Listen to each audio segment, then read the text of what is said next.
You ask Tiger to calculate. This deals with linear inequalities with one unknown. The final result is x equal or greater than -5. Let's solve it step by step. Group all constants on the right side of the inequality. Add 9 to both sides.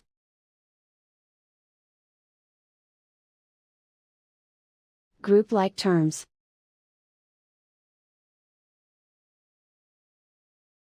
Simplify the arithmetic.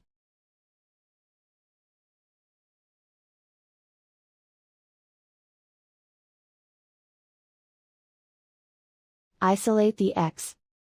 Divide both sides by 6.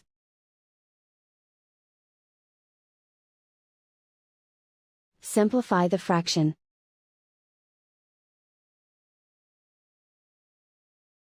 Find the greatest common factor of the numerator and denominator.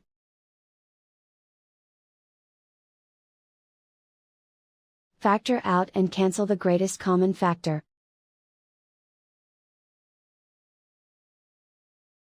Plot the solution on a coordinate grid.